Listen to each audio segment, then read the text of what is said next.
Hello student, आप सभी का स्वागत है अपने यूट्यूब चैनल में। स्टूडेंट्स, आज हम बात करने वाले हैं सुप्रीम कोर्ट के बारे में कि सुप्रीम कोर्ट से रिलेटेड जितने भी एसएससी, रेलवे या वनडे एग्ज़ाम जितने भी हैं, उससे कोई ना कोई प्रश्न सुप्रीम कोर्ट से देखने को हम लोग को मिलते हैं। आज हम सुप्रीम कोर्ट के ऐसे क्वेश्चन उठाए हैं जो बार बार रिपीट होते हैं। जो 30 ज़्यादा क्वेश्चन लिए, जो 30 क्वेश्चन का एक सेट लिए हैं। इस क्वेश्चन को अब इस वीडियो को आप लोग पूरा कंप्लीट देख लें और सुप्रीम कोर्ट से कोई क्वेश्चन आप लोग को नहीं छूटेगा। चलिए बिना देरी किए वीडियो को शुरू करते हैं। वीडियो आपको अच्छा लगे तो अपने यूट्यूब चैनल को सब्सक्राइब कर लीजिएगा। चलिए देखते हैं, सबसे पहला प्रश्न है, देखते हैं संविधान का संरक्षक व व्याख्याकार कौन है। तो ऑप्शन नंबर बी, सर्वोच्च न्यायालय। संविधान का संरक्षक व व्याख्याकार कौन है? सर्वोच्च न्यायालय। अगला प्रश्न है, सर्वोच्च न्यायालय का गठन एवं उसकी शक्तियाँ व न्यायाधीशों को हटाने की विधि किस देश के संविधान से ली गई है? तो ऑप्शन नंबर बी, अमेरिका से ली गई है। जैसा कि दोस्तों आप लोग क्वेश्चन देख रहे होंगे तो उससे पता चल रहा है क्वेश्चन का स्टैंडर्ड क्या है। इसके हिसाब से है, सभी वीडियो ऐसा ही लाते हैं। अगर आपको अच्छा लगे तो चैनल को सब्सक्राइब कर लीजिएगा। और प्रश्न नंबर 3, अमेरिका में न्यायालय की व्यवस्था है। तो ऑप्शन नंबर बी, द्वैध व्यवस्था। न्यायालय की व्यवस्था क्या है? द्वैध व्यवस्था। प्रश्न नंबर 4, न्यायालय की एकल व्यवस्था सिंगल सिस्टम भारत सरकार अधिनियम से ग्रहण की गई है। ऑप्शन नंबर बी, अधिनियम 1935 से ली गई है। प्रश्न नंबर 5, मौलिक अधिकारों की रक्षा कौन करता है? तो ऑप्शन नंबर ए, सर्वोच्च न्यायालय। मौलिक अधिकारों की रक्षा सर्वोच्च न्यायालय करता है। प्रश्न नंबर 6, भारत के उच्चतम न्यायालय का उद्घाटन कब किया गया था? तो ऑप्शन नंबर डी, भारत का उच्चतम न्यायालय का उद्घाटन 28 जनवरी 1950 ईस्वी को किया गया था, सुप्रीम कोर्ट का उद्घाटन। प्रश्न नंबर 7, उच्चतम न्यायालय ने किस देश के प्रीवी काउंसिल का स्थान ग्रहण किया था जो अब तक अपील का सर्वोच्च न्यायालय था? तो ऑप्शन नंबर बी, ब्रिटेन। प्रश्न नंबर 8, उच्चतम न्यायालय के गठन, स्वतंत्रता, न्याय क्षेत्र, शक्तियाँ, प्रक्रिया का उल्लेख भारतीय संविधान के भाग 5 में है। कितना आर्टिकल में है? ऑप्शन नंबर ए, 124 से 147 तक। प्रश्न संख्या 9, उच्चतम न्यायालय की स्थापना तथा गठन किस अनुच्छेद में है? किस आर्टिकल में ये लिखा हुआ है कि एक उच्चतम न्यायालय होगा? तो आर्टिकल नंबर 124, अनुच्छेद ऑप्शन ए। प्रश्न संख्या 10, निम्न में से कौन सा सुमेलित नहीं है? जैसा कि दोस्तों ऑप्शन आप लोग देख रहे हैं, ऑप्शन बी है अनुच्छेद 143, राष्ट्रपति के सुप्रीम कोर्ट से सलाह देने की शक्ति, ये आर्टिकल 143 में चिन्हित है। Article 141, option number C, supreme court के आदेश सभी न्यायालयों को लागू होगा, ये भी सही है। ऑप्शन नंबर डी में है अनुच्छेद 139, सुप्रीम कोर्ट की रिट जारी करने की शक्ति, ये भी सही है। जो ऑप्शन नंबर ए में आप लोग देख रहे हैं अनुच्छेद 145, न्यायाधीशों के वेतन से संबंधित नहीं है। अगला प्रश्न है, न्यायाधीशों की अर्हता के संबंध में कौन सा कथन सत्य है?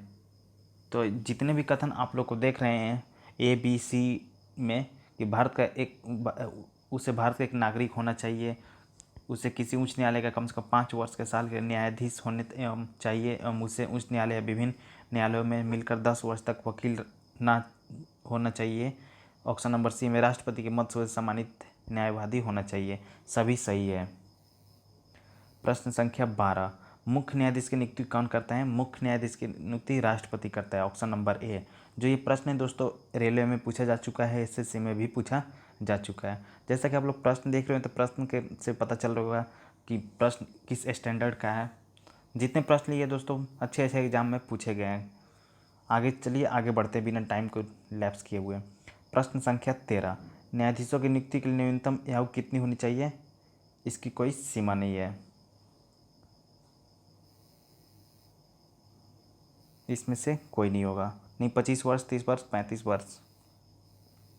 प्रश्न संख्या 4, न्यायाधीशों का कार्यकाल कितने वर्ष का होता है? तो ऑप्शन नंबर ए में है वह 65 वर्ष की आयु तक पद पर बना रहेगा, ये भी सही है। वह राष्ट्रपति को लिखित त्याग पत्र दे सकता है, ये भी सही है। भारत की सिफारिश पर राष्ट्रपति द्वारा उसे पद से हटाया जा सकता है, ये भी सही है। प्रश्न संख्या 15, उच्चतम न्यायालय में न्यायाधीशों को हटाया जा सकता है, किसके द्वारा हटाया जा सकता है? ऑप्शन नंबर ए, राष्ट्रपति के द्वारा हटाया जा सकता है। प्रश्न संख्या 16, उच्चतम न्यायालय के न्यायाधीशों को उसके पद से हटाने के लिए कितने सदस्य का प्राप्त होना चाहिए? 2/3 को प्राप्त होना चाहिए किसी भी सर्वोच्च न्यायालय हाई कोर्ट के वकील को हटाने के लिए, न्यायाधीश को हटाने के लिए। Option number B. अगला प्रश्न देखते हैं, प्रश्न संख्या 17, कौन सा अनुच्छेद सर्वोच्च न्यायालय को अभिलेख न्यायालय का स्थान प्रदान करता है? तो आर्टिकल नंबर 129 सर्वोच्च न्यायालय को अभिलेख का स्थान प्राप्त करता है। प्रश्न संख्या 18, संविधान के किस भाग में उच्चतम न्यायालय के गठन, स्वतंत्रता आदि का उल्लेख मिलता है? उच्चतम न्यायालय के गठन एवं स्वतंत्रता आदि का उल्लेख मिलता है? ऑप्शन नंबर सी, 5 में मिलता है, आर्टिकल 5 में। प्रश्न संख्या 19, सर्वोच्च न्यायालय के जजों का वेतन किसके आहारित होता है? तो option number A, consolidated fund of India. अगला प्रश्न हम देखेंगे, प्रश्न संख्या 20, इस समय उच्च न्यायालय में कुल कितने न्यायाधीश हैं? इस समय उच्चतम न्यायालय में कुल अभी 34 न्यायाधीश हैं, ऑप्शन नंबर सी। दोस्तों वीडियो को लाइक कर दें, अपना यूट्यूब चैनल को जरूर सब्सक्राइब कर दें, ऐसे वीडियो को जब भी हम अपलोड करें सबसे पहले आपके पास नोटिफिकेशन पहुंचे। 21 नंबर प्रश्न में है, उच्चतम न्यायालय में न्यायाधीशों की संख्या में वृद्धि करने का अधिकार किसको है? तो ये सब संसद के जिम्मे होती है, ऑप्शन नंबर बी। प्रश्न संख्या 22, फरवरी 2019 में केंद्र सरकार ने उच्चतम न्यायालय के कुल न्यायाधीशों की संख्या 26 से बढ़ाकर कितनी कर दी थी? 26 से बढ़ाकर 31 कर दी थी। अब वर्तमान में अभी 2020 में टोटल न्यायाधीशों की संख्या कितनी है? 34 है। प्रश्न संख्या 23, राष्ट्रपति किसी भी न्यायाधीश को भारत के उच्चतम न्यायालय का कार्यकारी मुख्य न्यायाधीश को कब नियुक्त कर सकता है? ऑप्शन नंबर ए में है, मुख्य न्यायाधीश के पद रिक्त हो। ऑप्शन नंबर बी, अस्थायी रूप से मुख्य न्यायाधीश अनुपस्थित हो। ऑप्शन नंबर सी, मुख्य न्यायाधीश को अपने दायित्व का निर्वहन करने में समर्थ हो। सभी सही है। कार्यकारी मुख्य न्यायाधीश को नियुक्ति कब किया जाता है? जो ऑप्शन ए बी सी तीनों जो अभी आप लोग को बताएं सभी जरूरी हैं। प्रश्न संख्या 24, सेवानिवृत्त मुख्य न्यायाधीश एवं अन्य न्यायाधीश की पेंशन उनके अंतिम माह के वेतन का कितना परसेंट निर्धारित होता है? 50% का। जितने भी न्यायाधीश का पेंशन मिलता है, जिसका जो जब तक वो कार्यकाल में रहते हैं जितना पेमेंट मिलता है उसका 50% मिलता है। प्रश्न संख्या 25, संविधान में उच्च न्यायालय का स्थान कहाँ घोषित किया है? संविधान ने उच्च न्यायालय का स्थान कहाँ घोषित किया है? ऑप्शन नंबर डी, दिल्ली में। प्रश्न संख्या 26, निम्न में से किसे यह अधिकार प्राप्त है कि वह उच्चतम न्यायालय की पीठ देश में कहीं और स्थापित करा सके? तो जैसा कि ऑप्शन डी में आप लोग देख रहे हैं कि सुप्रीम कोर्ट के मुख्य न्यायाधीश को यह अधिकार प्राप्त है कि वह राष्ट्रपति से पूर्व अनुमति लेकर वह उच्च न्यायालय की पीठ देश में कहीं भी स्थापित कर सकता है। ऑप्शन नंबर डी केवल सही है। अगला प्रश्न देखिए, प्रश्न संख्या 27।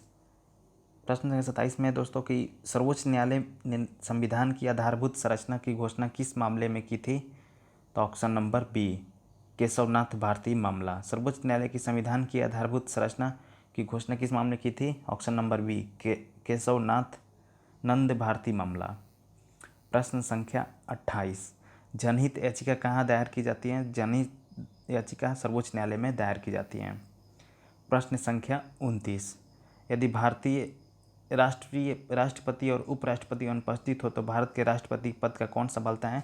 सर्वोच्च न्यायालय के मुख्य न्यायाधीश। जब राष्ट्रपति उपराष्ट्रपति दोनों अनुपस्थित रहते हैं उनके जगह सर्वोच्च न्यायालय के मुख्य न्यायाधीश कार्य करते हैं। यदि राष्ट्रपति नहीं रहते हैं और उपराष्ट्रपति रहते हैं तो उपराष्ट्रपति ने ही राष्ट्रपति की जगह काम करता है। यदि दोनों नहीं रहते हैं तो सर्वोच्च न्यायालय के मुख्य न्यायाधीश सभी कार्यकाल देखते हैं। प्रश्न संख्या 30, भारत के प्रथम मुख्य न्यायाधीश कौन थे? तो ये क्वेश्चन बहुत महत्वपूर्ण हो जाता है क्योंकि ये सबसे प्रथम और वर्तमान पूछा जाता है। तो सबसे प्रथम थे H.J. कनिया, ऑप्शन नंबर ए में है। दोस्तों आप लोग को 30 क्वेश्चन का हम सेट ये करवाए हैं और इसका क्विज लेकर भी आप लोग को लेकर आएंगे। सभी प्रश्नों को आप लोग देखे होंगे कि प्रश्न कैसे कैसे हैं।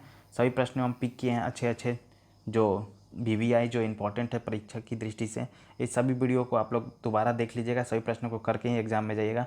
अगर इससे कोई ना कोई प्रश्न आप लोग को एग्ज़ाम हॉल में देखने को ही मिल जाएगा। चैनल को सब्सक्राइब कर लें अपना यूट्यूब चैनल को, और वीडियो को लाइक कर दें कि जैसे हम वीडियो अपलोड करें सबसे पहले आपके पास तक पहुँचे। Thank you student.